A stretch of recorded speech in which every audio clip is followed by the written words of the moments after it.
So good morning. I hope everybody got their coffee. So I'd like to start by getting to know the audience a little bit.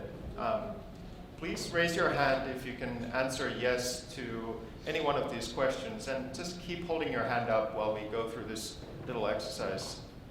Have you ever played any team sports like soccer, football? Yeah, lots of hands.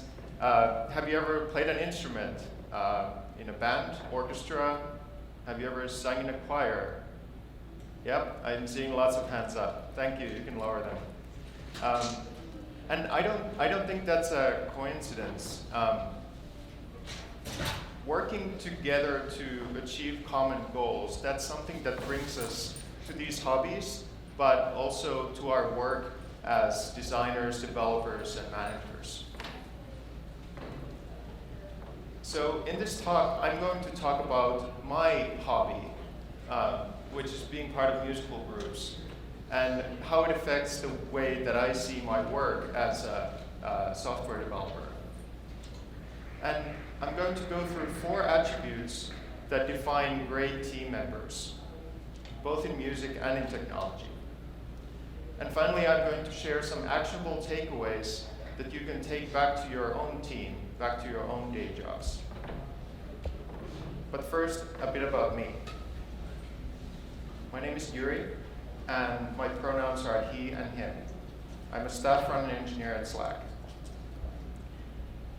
And so, like I mentioned, my background is musical groups, and I've really been I've been doing musical hobbies since I was maybe 6 years old. And the most important ones have always been choirs. These are just some of the choirs that I've been a part of. And when I was younger, the choir was really the group where I felt like I belonged. It's where I found many of my best friends.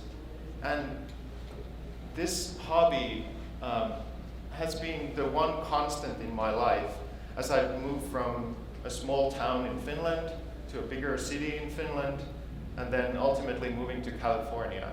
I've always found a choir to be a part of, and that's really what gives me a unique viewpoint to my life and my work. And I really believe that some of what makes me a good member of a choir also makes me a good software engineer. So let's compare these two. This might not seem like an obvious comparison, because for many of you, you might think of a choir and you think of a time when you've seen them on stage. And when a choir is on stage, it's very impressive. That's the important part of the artistry, but it's not really relatively the biggest part of the hobby. When a choir is on stage, they have one chance to get everything right, and they're showing what they've learned over a long time. And this performance, this is not very similar to what's happening in software engineering. Maybe in software, the closest thing might be an incident, something where a service goes down and everybody has to work together really quickly to get everything working again. So instead of focusing on these short moments in time, these performances, let's focus on the practice, what comes before. And that part is where the group really learns how to work together and how to be a great team. And to be a great team player, everybody needs to behave based on 4 attributes. They need to be smart, hardworking, humble, and collaborative. And these 4 are especially valuable as a combination. If somebody chooses to ignore 2 of these, they're not going to be a great team player. So let's say somebody is only smart and hardworking. In music, that would be a soloist. People really enjoy their voice, people really like to see them sing, but they wouldn't be a great part of a choir because they're not thinking, how does my voice fit with the people around me? And in technology, these people are often called brilliant jerks. People might value their contributions, but they're not known to be the most enjoyable team members. And on the other hand, if somebody only is humble and collaborative, they're not focused on productivity. They're not focused on delivering results. And ultimately, it's the combination of the four that we want. So I didn't come up with these four. These show up in multiple different places. And most notably, they show up in Ben Horowitz's book, What You Do Is Who You Are. And in that book, there's a quote from Slack's CEO, Stuart Butterfield, where he mentioned that he, in turn, heard them from another executive, Suresh Khanna, who used to lead sales at Admiral. So these values and this model for behavior, it's been going through different companies and different evolutions. So I feel like it's been tested in multiple places, and I feel like it's worth going through them here. So I'm going to talk about each of these four in more detail and share some examples of how these apply both in my experience in musical groups and then also the work in technology that I do. So the first attribute that we're going to go through is being smart. And a lot of people think that being smart is some inherent quality that people have. I'm not smart, you are. But that's not true. Everybody can work to become smarter, to work smarter, because it's about continuously improving the way you work and thinking about what the right thing to do is.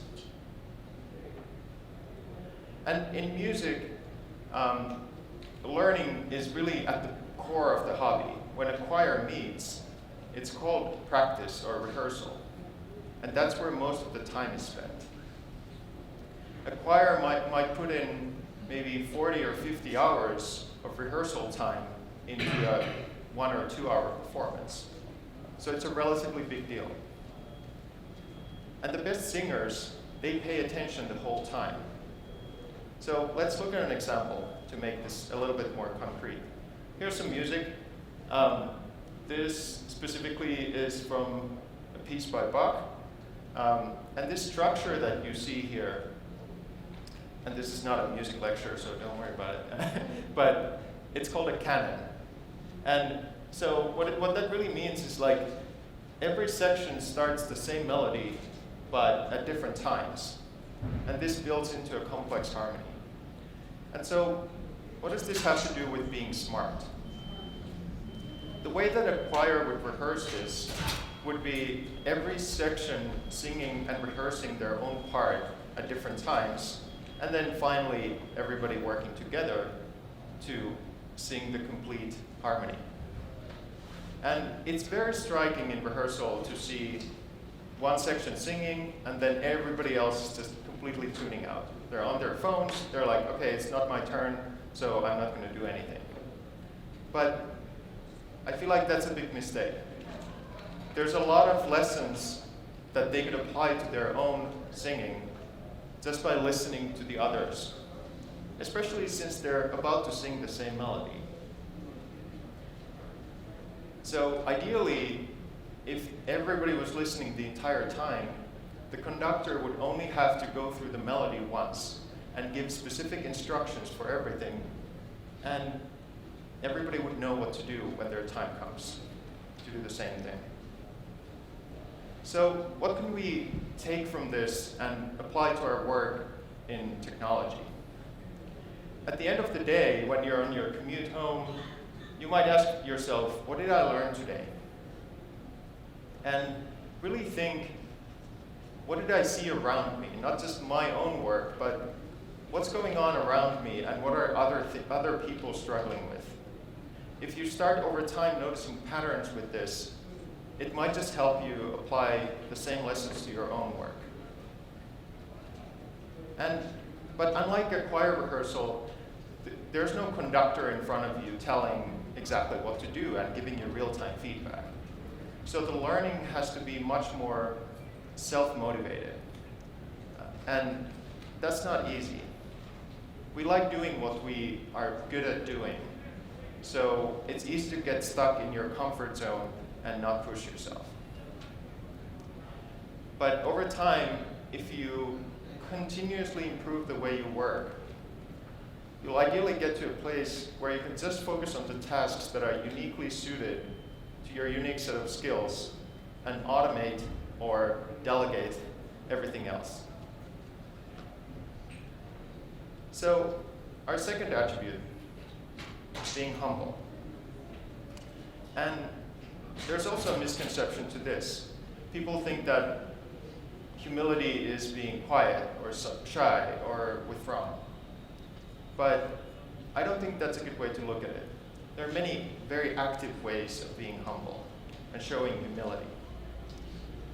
And it's about accepting that you always have something to learn from the people around you, and that the success of the team is more important than your own success.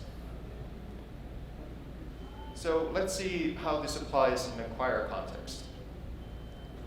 In a choir, if you know your music, you might feel like, okay, my work is done. I'll just sing my part, I'll be here, but it's really everybody else who still has work to do. But that's not true. You still have a lot to learn from the people around you, and they have a lot to learn from you. So, and our conductor often at the beginning of a season asks, who has sung this music before? And people raise their hands, proud, I know this music. But then the conductor points out, you are probably going to be the most problematic in rehearsal. And that's because they have learned certain ways of singing it that might not apply to this specific group and this specific conductor. Every performance is slightly different. So what we often end up doing in a choir setting like this is we pair the less experienced people with the more experienced ones, and we ask both sides to show a little bit of humility. The less experienced ones, they need to accept that they have a lot to learn, and they should be listening to people around them to learn the music, to learn the words, and really kind of work on their learning. And the more experienced ones, they need to accept that just because they are done learning, or they might feel like they're done learning, it's not that the group is done learning. Because the group, the choir, is really as good as the weakest singer. And all of this can be hard work. Here are some active ways that we can be humble in our work in technology. It's really about giving more than you take. It's about being open to feedback, accepting help, and unlearning bad habits. The unlearning part is like having sung a song before and you think you know how it goes, but really you're singing with a different group of people. In a work context, this might show up as a new person joining a team, and the company they came from was very competitive. The culture encouraged people to work on their own ideas in secret and then to suddenly spring it on everybody, having this hero mentality that they came up with it all on their own. But they might need to unlearn that culture to be more productive in their current team, if that team is more supportive to new ideas and to collaboration. Another way to act with humility is to lend your privilege.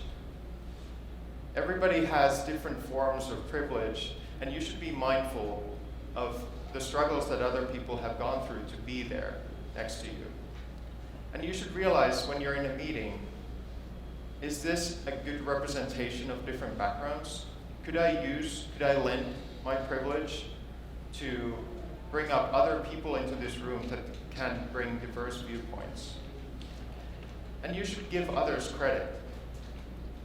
You should assume that they work with the best intentions, and you should be thankful of their efforts, even if you don't agree with their opinions or with their technical choices. So, third attribute is being hardworking. This might seem obvious, but there's a little bit of a nuance to this. It's about being focused and disciplined, resourceful, determined.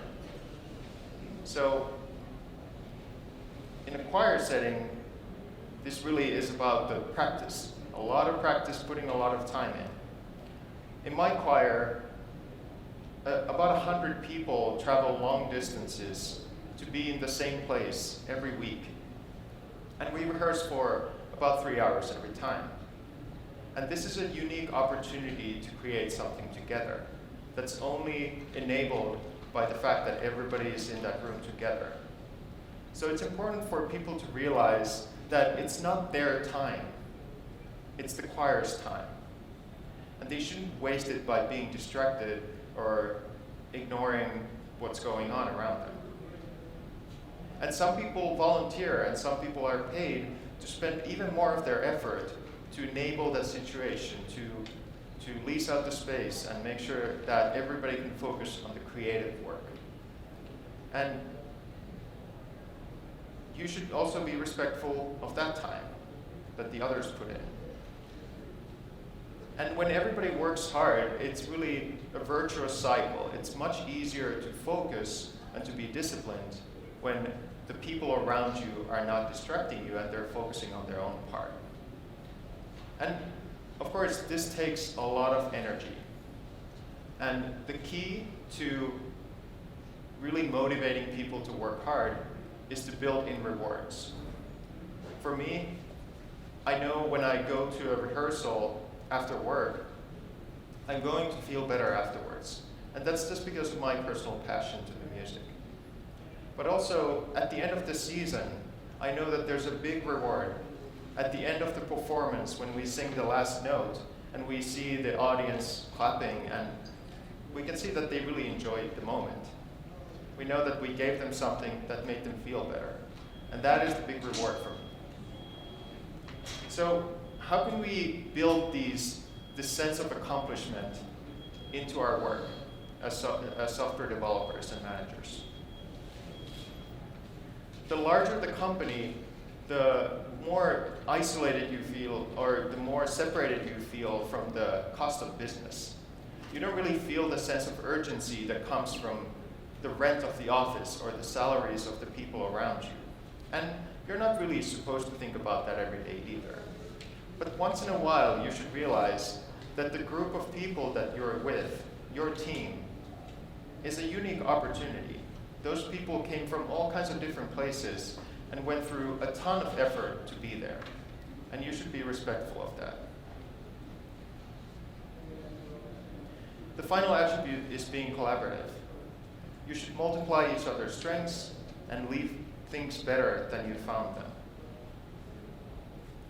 In a musical context, this is fairly obvious.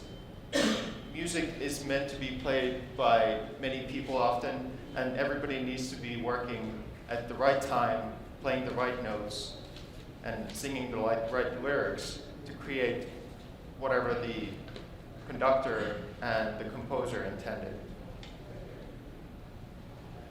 And in a large rehearsal, if somebody's not singing the right thing next to you, that can be distracting. And you might wonder, why isn't the conductor saying anything? Well, the conductor might not notice that somebody made a mistake, or they might not think that it's the most important thing at the moment. So it's really up to everybody in the room to give feedback and to tell the other people that we're in this together and let's make this better together. But this can also be hard. Giving somebody direct feedback, telling them you're singing this wrong, it's going to be hard. And that's why oftentimes we get people emailing the conductor right before the concert, like the night before the concert, saying, hey, I noticed all these mistakes. But it's usually too late to do anything about it. So in teams, it's really important to work on building a strong culture of feedback. And this is a quote from Kim Scott's book, Radical Candor. I would really encourage everybody to read that book if they haven't. And Kim Scott describes great feedback with two axes: challenging directly and caring personally.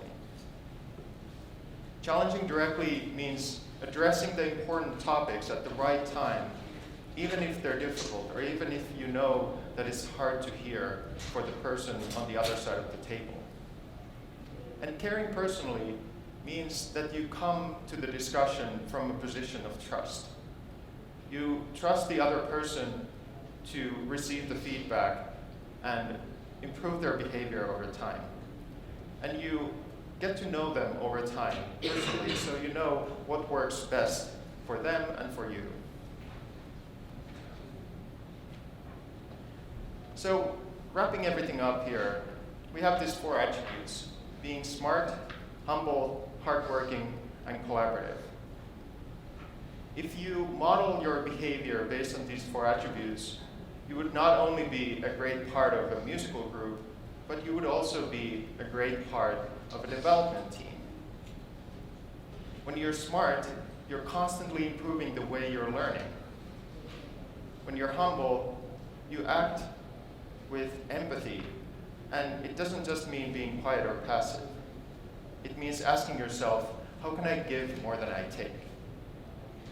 When you work hard, you're not just focused or passionate, but you're driving alignment on the issues that matter most, even if they're difficult to talk about. And when you're collaborative, you're acting with empathy and urgency. So, if you only take one thing away from this talk, it's that software development is just as much about people and the way we work with our fellow people, as much as it is about code and systems. I'm not a manager. I've never been a manager, so I can't offer management advice from personal experience. But I've worked in the tech industry for more than 10 years, and I can safely say that you don't need to be a manager to be a leader. The more senior an employee is, the more senior an individual contributor is, the more leadership is expected of them. And one of the best ways you can lead is by example. So these 4 attributes, I mentioned that they show up in a book where Slack's CEO is talking about them. So these 4 attributes, they're still one part of the framework for evaluating employee performance at Slack, where I work currently. And if this talk resonates with you, I would encourage you to go look for the open positions at Slack. We're hiring for various roles around the world. So, finally, I would like to leave you with a question. What's your choir? What is the thing that you're passionate about and really gives you a unique point of view to teamwork? Finding out the answer to that question will definitely make you more aware of your own behavior and might just make you a better team player. Thank you.